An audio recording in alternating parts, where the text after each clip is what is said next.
عزیزان گرامی، آج ہماری صحابہ، آج رافضیوں سے چڑھنے کی وجہ کیا ہے؟ یہ بیان آن لائن بھی چل رہا ہے، آف لائن بھی ہزاروں لوگ سن رہے ہیں۔ یہ کلیم حنفی رضوی قصر ابو حنیفہ فرام کرلا ویسٹ ممبئی، پتہ دلوں میں نقش کر لو۔ رات کا اندھیرا ہو، دن کا اجالا ہو، جنگل ہو، بیابان ہو، پہاڑی ہو، کھاڑی ہو، یا میرا مکان ہو، کہیں بھی بلا لو، anytime most welcome for ٹھکائی۔ حضرات صحابہ کے مسئلے پر یہ فقیر الحمدللہ اکیلے آنے کو تیار ہے، اور تم پوری جماعت کھٹمل لے کر آ جانا، اور انشاءاللہ دنیا دیکھیں گی تم کتنے ذلیل ہو جاؤ گے۔ صحابہ کرام پہ بھوکنے والوں، ذرا صحابہ کے مرتبے کو تو سمجھو۔ اگر تم اتنے سچے عاشق اسلام ہوتے تو خدا نے تمہیں اس دور میں کیوں نہ پیدا فرمایا؟ ابو بکر و عمر کو کیوں پیدا فرمایا؟ کیونکہ حقیقت میں یہ لوگ دل سے مسلمان تھے، سرکار کے سچے وفادار تھے، اور صحابہ نے جیسی دین کی خدمت کی ہے آج اس کا کروڑواں حصہ بھی ہم نہیں کر سکتے ہیں۔ شیعوں کی کتاب ہے ملا باقر مجلسی کی، نوٹ کر لو، آن لائن کتاب ہے، فارسی زبان میں اویلیبل ہے، گوگل پہ آپ دیکھ سکتے ہیں۔ جو لوگ گوگل کے مقلد ہیں وہ گوگل پہ دیکھ لیں۔ حق الیقین کے صفحہ نمبر 362 پر ہے کہ جب امام مہدی آئیں گے، کون سے والے؟ ان کے والے، ہمارے والے پیدا ہونا باقی ہے۔ ان کے والے کسی غار میں چھپ کر بیٹھے ہیں، سنیوں کے ڈر سے ابھی تک آتے ہی نہیں ہیں۔ جب امام مہدی آئیں گے تو ابو بکر و عمر کو زندہ کریں گے، زندہ، اور وہ اسی پرانی حالت پر قبر سے اٹھیں گے، تر و تازہ۔ امام مہدی کہیں گے کہ ان کے بدن سے کفن اتار دو، ابو بکر و عمر کے معاذ اللہ، اور انہیں کفن اتار کر ننگا کیا جائے گا۔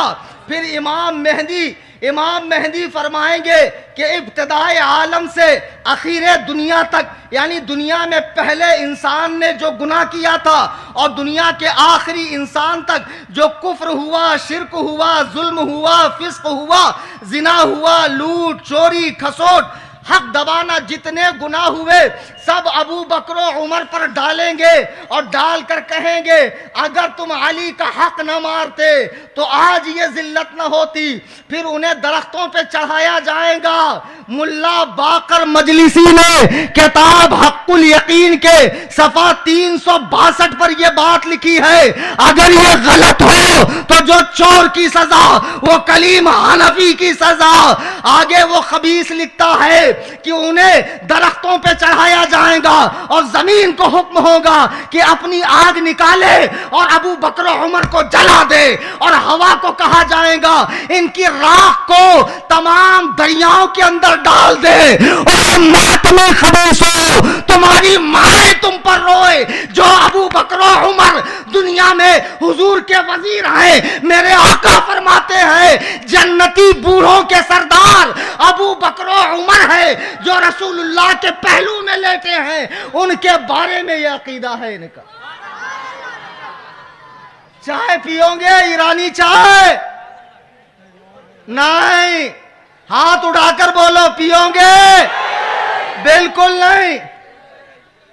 صحابہ سے محبت بھی ہے اور کھٹمل کا فائدہ بھی کرتے ہو، پھوٹی کوڑی کا فائدہ نہیں۔ چاہے بمبئی کے کھٹمل ہو، چاہے وہاں کے ہو۔ اجمیر شریف کے نیا فرمان نکالا، نعرہ نہیں لگے گا، نہیں بتایا کون کون سا نعرہ نہیں لگے گا، فلاں فلاں ہی سلام پڑھا جائے گا، مصطفیٰ جان رحمت نہیں پڑھا جائے گا۔ مصطفیٰ جان رحمت پڑھنا تمہیں نصیب بھی کہاں ہوگا۔ سرکار کی مکمل سیرت طیبہ نظم میں اعلیٰ حضرت نے بیان فرمایا، ہر شعر یا تو آیت قرآنی کا معنی مفہوم ہے یا نبی کریم کی حدیث کی تشریح۔ تمہیں پڑھنا بھی تو آنا چاہیے، گھامڑو، اردو تو پڑھنی آتی نہیں ہے۔ ہم دعا کریں گا سرفریٹ دا گریٹ انٹرنیشنل پگلے اعظم عالم اسلام، نیا فرمان آیا نعرے نہیں لگیں گے. میں تم سے پوچھتا ہوں ایک دن سامنے بیٹھ کے ہمیں بتاؤ یہ نعروں سے تمہیں چڑ کیا ہے؟ قوم کو کھلم کھلا بتا دو کہ ہم ایران کے لقمہ تر پہ پلتے ہیں, ایران کے زر خرید ہیں ہم لوگ, ایران کی لگامیں ہمارے منہ میں ہے اور شیعوں کی بھیک پر ہمارا کام چل رہا ہے. بے وقوفو, ایک مقدس بارگاہ میں بیٹھ کر رافضیت کو پھیلا رہے ہو اور آج اکثر خواہ مخواہوں سے رافضیت پھیل رہی ہے. اور ایک سے ایک پیر صاحب بمبئی میں, اور زیادہ ہی پیر صاحب دیکھنا ہے تو ساؤتھ انڈیا چلے جا. ایک صاحب بولے ہمارے پیر بڑے با کرامت. میں نے کہا کیا کرامت دکھائے؟ بولے ایک ہی بیٹھک میں 20 کلو گانجا پی گئے. واہ ماشاءاللہ. پڑی ہے سب اجڑی ہوئی خانقاہیں, وہ درویش و سلطان کی امید گاہیں, فرشتوں کی پڑتی تھی جن پر نگاہیں. کہاں ہے وہ جذب الہی کے پھندے, کہاں ہے وہ اللہ کے پاک بندے. وہ خانقاہیں جہاں سے دین و سنیت کا کام ہوا ہے, آج یہ عقابوں کے نشیمن پر یہ زاغ بیٹھے ہوئے ہیں کوے, اور وہاں سے شیعت کو فروغ دے رہے ہیں. میں آپ کو بارگاہوں میں جانے سے نہیں روک رہا ہوں, پیروں سے ملنے سے نہیں روک رہا ہوں, لیکن جب بھی کسی پیر سے ملو تو اس سے پوچھو دمادم مست قلندر, اور اگر بولے علی کا ہاں تو ختم, معاملہ اس کا پورا خراب ہے. اگر بولے ابو بکر کا پہلا نمبر, اس سے پوچھو امیر معاویہ, سفیان اور تمام صحابہ کرام کے بارے میں. اگر اس کا دل صاف ہو تو ضرور اس کی زیارت کیجئے, اس سے فیض حاصل کیجئے, اس میں کوئی مذائقہ نہیں ہے. میرے بزرگوں اور دوستوں, یہ پیران کرام کہے جانے والے لوگ حضرات صحابہ پہ بھونک رہے ہیں. دیکھو میرے آقا فرماتے ہیں اللہ اللہ فی اصحابی لا تتخذوہم غردم بعدی. اللہ کے لیے میرے صحابہ کے معاملے میں اللہ سے ڈرو, میرے صحابہ کے معاملے میں اللہ سے ڈرو. لا تتخذوہم غرضم بعدی, میرے دنیا سے جانے کے بعد انہیں تنقید کا نشانہ نہ بناؤ. فمن احبہم فبحبی احبہم, جو مجھ سے محبت رکھتا ہے وہی صحابہ سے محبت رکھے گا. آسان ترجمہ کر رہا ہوں, یعنی میرے سبب ہی صحابہ سے محبت ہوگی. وَمَنْ أَبْغَضَهُمْ فَبِبُغْضِي أَبْغَضَهُمْ, اور جو مجھ سے بغض رکھتا ہے وہی صحابہ سے بغض رکھے گا. دیکھو سرکار نے صاف فرما دیا کہ صحابہ کی دشمنی جن کے دلوں میں ہے, در حقیقت ان کے دلوں میں سرکار کی دشمنی ہے. ورنہ صحابہ سے چڑھنے کی بات کیا ہے؟ حق نہیں دیا, حق نہیں دیا. آج شیعوں کی بولی بول رہے ہو. یہ شیعہ جن کے مذہب میں تقیہ کرنا, جھوٹ بولنا ثواب ہے, اور اتنا بے شرم مذہب روئے زمین پر شاید کوئی ہو جو یہودیوں کے نطفے سے بنا ہوا ہے. تمہیں شیعوں کی تاریخ کیا معلوم ہے؟ آج شیعوں کے ساتھ اسٹیج شیئر کر رہے ہو, دعوتیں اڑا رہے ہو, اور اہل سنت و جماعت مسلک اعلیٰ حضرت کے ماننے والوں کو شدتی کہا جاتا ہے, سخت کہا جاتا ہے.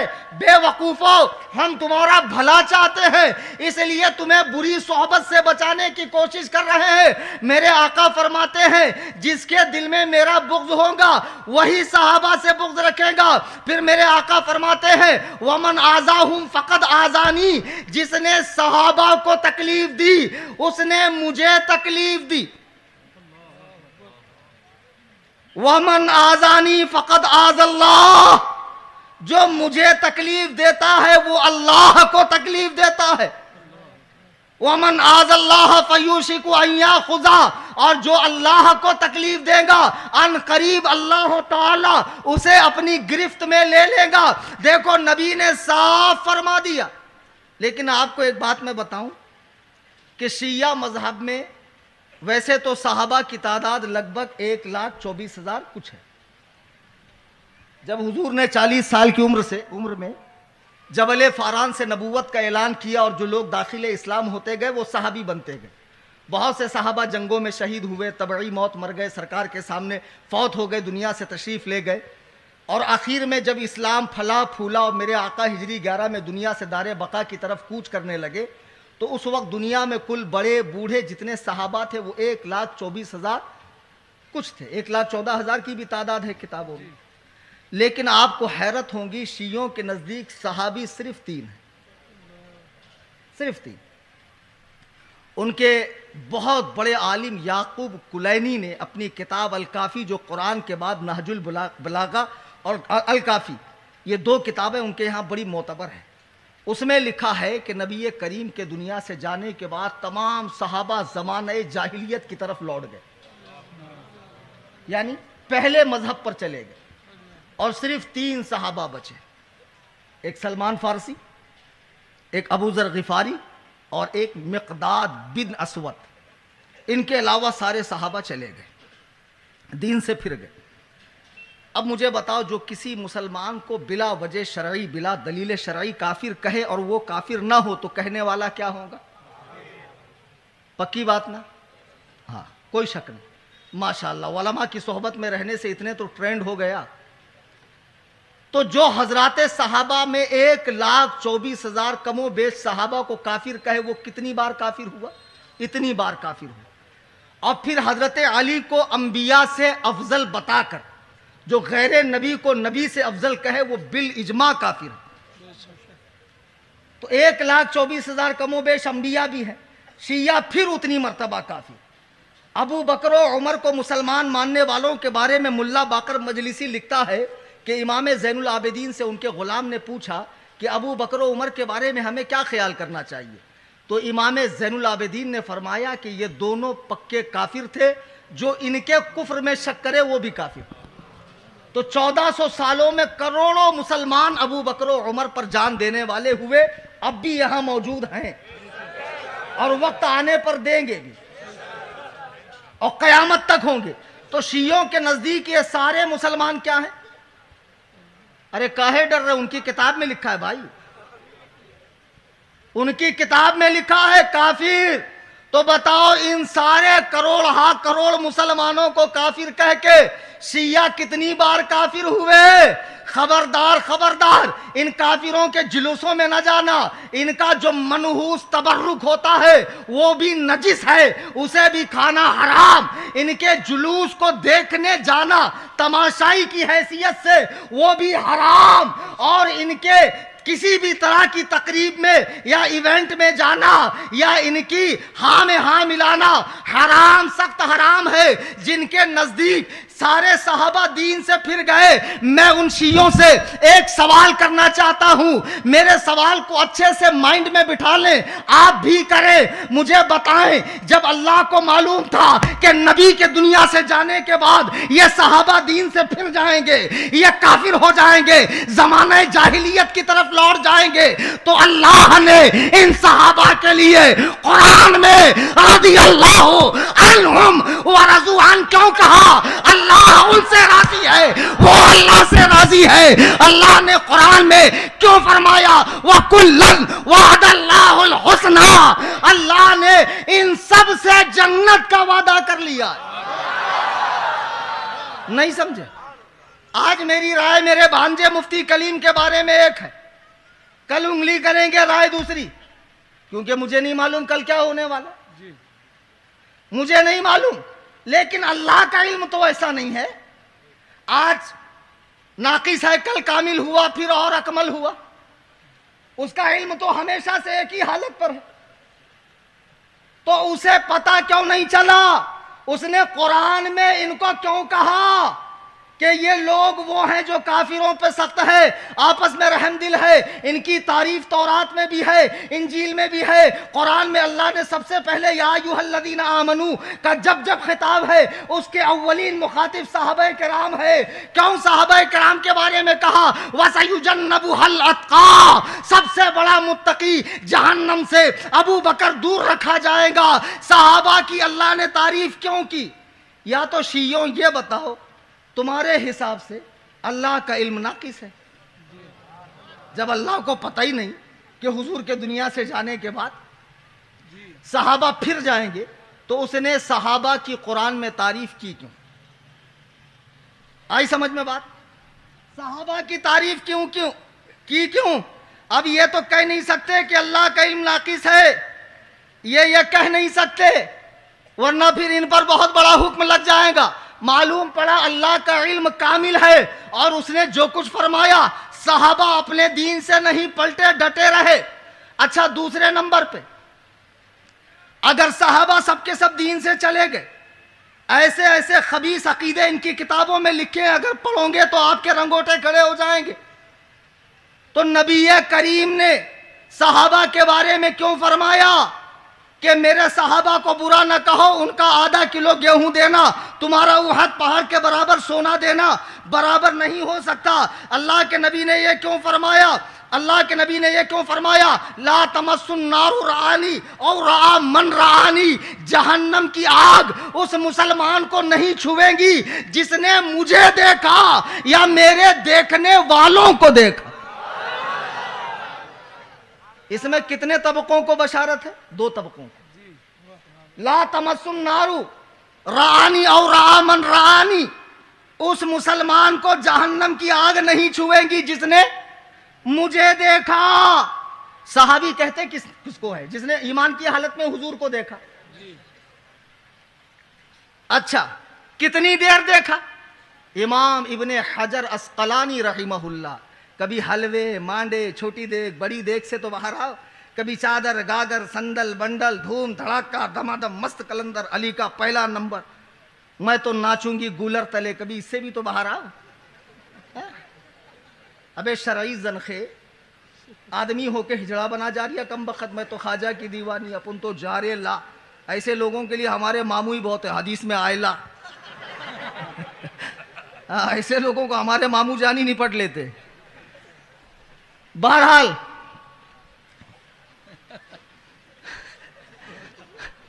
میں عرض کر رہا تھا کہ اللہ کے نبی فرماتے ہیں لا تمس النار رعانی, اس مسلمان کو آگ نہیں چھویں گی جس نے مجھے دیکھا یا میرے دیکھنے والوں کو دیکھا. نبی کو دیکھنے والے کو صحابی کہتے ہیں, صحابی کو دیکھنے والے کو کیا کہتے ہیں؟ تابعی. سنیوں بریلویوں خوش ہو جاؤ, ہم جس امام کی تقلید کا پٹا گلے میں ڈالے ہیں امام اعظم ابو حنیفہ, اس نے اپنے ماتھے کی آنکھوں سے 1 2 نہیں 70 صحابہ کی زیارت کی.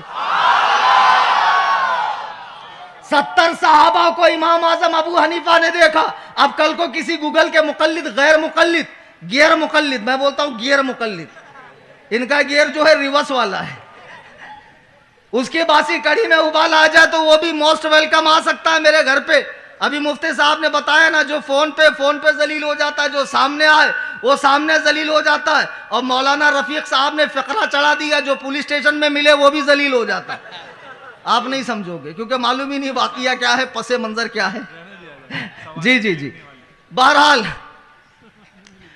میں عرض یہ کر رہا تھا کہ جب آقا نے فرمایا کہ اس کو آگ نہ چھویں گی جس نے مجھے دیکھا میرے دیکھنے والوں کو دیکھا, یعنی یہ حدیث تمام صحابہ کے بارے میں ہے کہ نہیں ہے؟ اس کے عموم سے کوئی صحابی باہر نہیں ہے, سارے صحابہ اس کے عموم میں داخل ہے. جب میرے آقا نے سارے صحابہ کے بارے میں کہہ دیا کہ انہیں دوزخ کی آگ نہیں چھویں گی, تو تمہارا کیسا عقیدہ ہے کہ امام مہدی انہیں درختوں پہ چڑھا کے جلا دیں گے؟ اور یہی خبیث لکھتا ہے جہنم کے دروازوں میں سے ایک میں سے قارون, نمرود, حامان, شداد اور ابو بکر و عمر جائیں گے. ارے خبیثو, اپنے عقیدے کی اصلاح کر لو. درود پاک پڑھیں. اللہم صلی اللہ سیدنا امیر معاویہ. یہ بھونکتے بھونکتے آج کل جو لڑکے مولائی بن رہے اہل بیت کی محبت میں, نماز روزے سے تو کچھ لینا دینا نہیں ہے, کڑے وڑے پہن لیے, لاکٹ واکٹ لٹکا لیے, آڑے تیڑے بال رکھ لیے, چلے گئے اجمیر شریف, 2.5 دن کے جھوپڑے پہ خوب سٹا مار لیے, آنکھیں لال ہو گئی, معرفت کا نشہ چڑھ گیا, ختم, شریعت وریعت سب ختم, معاذ اللہ رب العالمین, دماغ خراب ہو گئے. اب پھر یہ بچوں کے ذہن میں ڈالا جاتا, دیکھو مولا علی سے انہوں نے جنگ کی, انہوں نے جنگ کی, فلانے نے جنگ کی, اور یہ ایسے ہو گئے ویسے ہو گئے. اب یہ لڑکا جس کو ٹھیک سے استنجا کا ڈھیلا لینا نہ آتا ہو, موسم گرما اور موسم سرما میں کتنے ڈھیلے لیے جاتے ہو, جس بیچارے کو یہ نہ پتا ہو, سورۃ الفاتحہ پڑھنی نہ آتی ہو, یہ بھی بائک پہ کھڑے رہ کے پان ٹپری پہ ادھر ادھر صحابہ کے بارے میں باتیں کر رہا ہے. اللہ اکبر کبیر. جب میرے آقا نے فرما دیا لا تسبوا اصحابی، میرے صحابہ کو برا نہ کہو، تو مسلمان کا کام تھا اللہ و رسول کی چپ چاپ اطاعت کرنا، صحابہ کے بارے میں زبان کو بند رکھنا۔ امیر معاویہ کے بارے میں کہہ رہے ہیں، خدا کی قسم جس امیر معاویہ نے حضرت علی سے جنگ کی، تو علی کا روئے زمین پر حسن سے بڑھ کر ہمدرد کون ہو سکتا ہے؟ جو ایک بیٹا ہی اپنے باپ کا سب سے بڑا ہمدرد ہو سکتا۔ مجھے بتاؤ یہ تمہاری کتابوں میں ہے یا نہیں، یہ کھلی ہوئی تاریخ ہے یا نہیں؟ حضرت علی کے دنیا سے جانے کے بعد امام حسن نے 6 ماہ خلافت کا فریضہ انجام دینے کے بعد خلافت کس کو دی؟ ارے بولو بھائی، حضرت امیر معاویہ۔ حضرت امیر معاویہ کے اسلام پر بکواس کرنے والوں، اس کے پہلے صفین اور جمل اور نہروان ہو چکی تھی، اس کے پہلے علی اور معاویہ آمنے سامنے تلوار لے کر آ چکے تھے، لیکن امام حسن نے صلح کر کے بتا دیا کہ وہ جنگ تو رافضیوں اور خارجیوں کی لگائی ہوئی تھی، صحابہ کے دل تو پاک تھے۔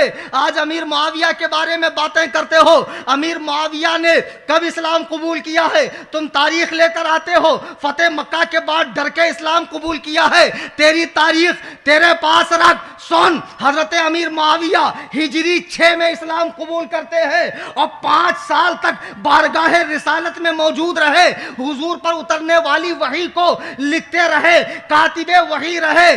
اللہ کے نبی نے جو بادشاہوں کو خطوط لکھے ہیں ان میں سے کئی خط امیر معاویہ کے ذریعے لکھوائے ہیں۔ مجھے بتاؤ، جو آنکھ ایک لمحے کے لیے عبداللہ کے لال کو، آمنہ کے در یتیم کو، تاجدار ختم نبوت کو دیکھ لے، میرے آقا اعلیٰ حضرت فرماتے ہیں خدا کس پیار سے انہیں دیکھتا ہے جو آنکھیں ہیں محو لقائے محمد، جو آنکھیں ہیں محو لقائے محمد۔ امیر معاویہ نے 5 سال رخ والضحیٰ کو دیکھا ہے، زلف واللیل کو دیکھا ہے، مصطفیٰ کریم کی اقتداء میں نماز پڑھی ہے۔ بھونکنے والوں ہوش کے ناخن لو، کہتے ہیں سارے صحابہ پھر گئے، تو نبی کو کیوں نہیں معلوم پڑا کہ میرے صحابہ پھر جائیں گے؟ کیوں ان کے بارے میں اتنی تعریفیں کی نا بھائی؟ مناظرے میں آؤ، میں آپ کی کتابوں سے دکھاتا ہوں، یہ تو تقریر ہے نا۔ جب سامنے آؤں گے بیٹھوں گے تو میں آپ کے کتب سے حضرت ابو بکر و عمر و عثمان کی فضیلت دکھاتا ہوں۔ تو اس کا مطلب تمہارے حساب سے اللہ کے نبی کو بھی علم غیب نہیں، حضرت علی کو سب سے بڑا عالم مانتے ہو۔ مجھے بتاؤ، اگر حضرت علی کا ان لوگوں نے حق مارا اور یہ غلط تھے، اسلام سے پھر گئے، تو حضرت علی نے 25 سال تک ان لوگوں کے اقتداء میں نماز پڑھی کیوں؟ ارے بھائی 4تھی مرتبہ حضرت علی کا نمبر آیا نا، پہلے ابو بکر، پھر عمر، پھر عثمان، 10 سال حضرت عمر، 12 سال حضرت عثمان، 2 سال 2.5 سال حضرت ابو بکر صدیق، 25 سال تک حضرت علی۔ امام اعظم ابو حنیفہ کے زمانے میں کوفہ میں ایک بہت بڑا سڑا ہوا بدبودار نہایت ہی مکروہ تحریمی سڑا ہوا رافضی آیا، اب بکواس کرنے لگا کہ حضرت عثمان جو ہے معاذ اللہ وہ یہودی تھے وغیرہ وغیرہ۔ امام اعظم اس کے یہاں گئے اور ہمارے امام کی بات ہی کیا ہے، فرمایا میں نے سنا ہے تمہاری بڑی خوبصورت بیٹی ہے۔ اب جب اس نے دیکھا مسلمانوں کا اتنا بڑا امام آیا ہے، باوجود شیعہ ہونے کے دری وغیرہ بچھائی کا حضور بیٹھی ہے، حضرت نے فرمایا میں نے سنا تمہاری بڑی خوبصورت بھی بیٹی ہے۔ کہا جی حضور۔ تو حضرت نے فرمایا میرے پاس بڑا اچھا رشتہ ہے، لڑکا بہت مالدار ہے، بہت پیسے والا ہے، بہت خوبصورت ہے، جہو و حشم والا ہے، صاحب اقتدار ہے۔ کہا حضور بسم اللہ بسم اللہ۔ حضرت نے فرمایا لیکن ایک مسئلہ ہے، ذرا سا معاملہ تھوڑا گڑبڑ ہے۔ بولے حضور وہ کیا؟ فرمایا لڑکا یہودی ہے، لڑکا۔ رگے خباثت پھڑک گئی اور ماتمی گندگی منہ سے نکلنے لگی کہ اٹھ جائیے امام صاحب، کیا میں اپنی بیٹی ایک یہودی خبیث کے نکاح میں دوں گا؟ امام اعظم فرماتے ہیں او بدبخت، جب تو اپنی ایک بیٹی کسی یہودی کے نکاح میں نہیں دے سکتا تو اللہ کے نبی اپنی 2 بیٹیاں عثمان کے نکاح میں کیسے دیں گے؟ عثمان کے نکاح میں کیسے دیں گے؟ او بدبخت رافضیوں، بمبئی سے لے کے زینبیہ ہال، مغل امام مسجد سے لے کے ایران، آذربائیجان، شام کے نصیری، غالی، رافضی کتوں کو میرا چیلنج ہے، یا تو تم ثابت کرو کہ رسول اللہ کو ایک ہی بیٹی تھی، اور میں بتاتا ہوں کہ رسول اللہ صلی اللہ علیہ وسلم کو فاطمہ کے علاوہ بھی بیٹیاں تھیں، اور میرے آقا فرماتے ہیں اگر میری 100 بیٹیاں ہوتی تو میں ایک کے بعد ایک سب عثمان کے نکاح میں دے دیتا۔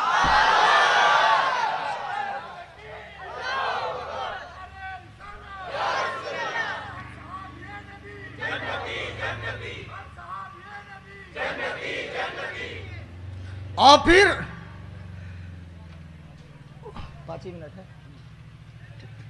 عزیزان گرامی، موقع تو انشاءاللہ تقریر کے بہت آتے رہیں گے اور آپ سے ملاقات بھی ہوتی رہیں گی۔ سرے دست میں تمہیں ایک ہی پیغام دینا چاہتا ہوں، جتنا نوجوان طبقہ یہاں ہے اور سن رہا، اللہ کے لیے ایمان جیسی قیمتی شے کو ہلکا مت سمجھو۔ ایک چائے کی پیالی پہ، تھوڑی سی مٹھائی پہ، چند سکوں پر یار ایسے اللہ کے بندو ایسا مت کرو۔ صحابہ نے کتنی تکلیفیں سہی، کہتے ہیں صحابہ پلٹ گئے۔ مجھے بتاؤ جس زمانے میں صحابہ نے اسلام قبول کیا اس دور میں کیا فتوحات کا دور تھا؟ دولت کی ریل پیل تھی؟ مال و دولت کی فراوانی تھی؟ کیا تھا اس زمانے میں؟ یہاں تک کہ حضور کے پشت انور پر نماز کی حالت میں اوجڑی ڈالی جاتی تھی، نبی کو اپنا شہر چھوڑنا پڑا، 3 سال تک شعب ابی طالب میں حضور اور آپ کے ساتھیوں کو رہنا پڑا۔ تم کہتے ہو نبی کے جاتے ہی صحابہ پلٹ گئے۔ ارے صحابہ کیوں پلٹیں گے؟ انہوں نے اسلام کب قبول کیا کہ جس دور میں اسلام قبول کرنا اپنے آپ کو آگ کی بھٹی میں جھونکنا تھا، گرم گرم ریت پر امیہ بن خلف نام مردود بلال کو کھینچتا، چھوڑ دے محمد کے خدا کو۔ آپ فرماتے احد احد، اللہ ایک ہے، اللہ ایک ہے۔ اب جان تو جا سکتی ہے لیکن توحید کی مستی اب بدن سے نہیں جا سکتی ہے۔ اللہ اکبر کبیرہ۔ جس زمانے میں صحابہ نے اسلام قبول کیا ہے ان پر زندگی تنگ کر دی گئی، وطن تنگ کر دیا گیا، پتھر مارے گئے، جنگیں کی گئی، وطن سے بھگایا گیا۔ اتنی تکلیفیں ان اللہ کے بندوں نے برداشت کی ہے۔ 3 دن وہ لوگوں نے پیٹ پہ پتھر باندھ کے رکھا۔ یہ تو سرکار کے دنیا سے جانے کے بعد، حضرت ابو بکر کے جانے کے بعد، حضرت عمر کے دور میں قیصر و کسریٰ فتح ہوا اور دنیا کی دولت مسلمانوں کے پاس آنے لگی۔ تم ان کے ایمان پہ کیسے شک کرتے ہو؟ تم ان کے اسلام پہ کیسے شک کرتے ہو؟ اللہ کے لیے میں تم سے ہاتھ جوڑ کے کہتا ہوں، سنی علماء کے رابطے میں آؤ، مسلک اعلیٰ حضرت کے پابند علماء کے رابطے میں آؤ، غلامان تاج الشریعہ علماء کے رابطے میں آؤ، صحیح دین ان سے سمجھو۔ یہ چھوٹا منہ بڑی بات ہے، پتہ نہیں موت کب آ جائے۔ کل کو مجھے بتاؤ حوض کوثر پہ رسول اللہ نے تم سے چہرہ پھیر لیا کہ ابو بکر و عمر پہ بھونکتا تھا، کیا حال ہوگا تمہارا؟ ہم اہل سنت و جماعت، محبت اہل بیت، محبت صحابہ، اہل سنت کا ہے بیڑا پار، اصحاب حضور نجم ہے اور ناؤ عطرت رسول اللہ کی، نجم ہے اور ناؤ عطرت رسول اللہ کی۔